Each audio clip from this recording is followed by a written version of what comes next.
నమస్తే అండి, welcome to గునుమావి kitchen. ఈరోజు అందరికీ ఎంతో ఇష్టమైన మటన్ కీమా ఫ్రై తయారీ విధానం చూద్దాం.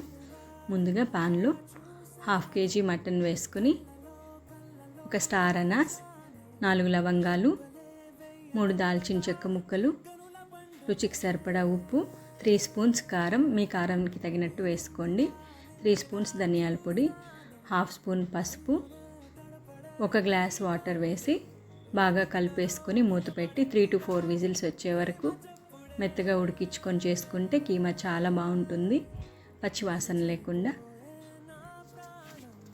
పెనం పెట్టుకొని 50 ml ఆయిల్ వేసుకొని 2 పచ్చిమిరపకాయ ముక్కలు,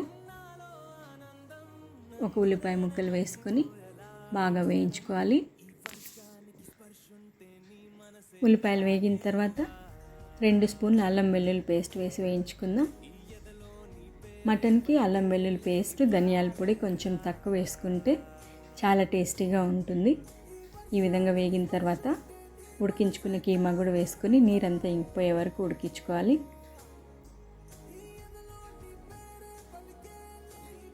ఈ విధంగా వేగిన తర్వాత కొత్తిమీర చల్లుకుందాం.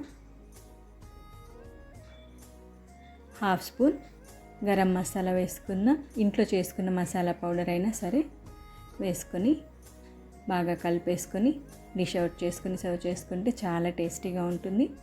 రసం ఒక్కటి ఉంటే చాలు, రైస్లోకి కీమాతో చాలా బాగా తినచ్చును. చపాతీ, పూరికి కూడా చాలా టేస్టీ డిష్ ఇది. కీమా అందరికీ నచ్చుతుంది. ఈ విధంగా చేయండి, చాలా టేస్టీగా ఉంటుంది. వీడియో నచ్చితే సబ్స్క్రైబ్ చేయండి. Thank you.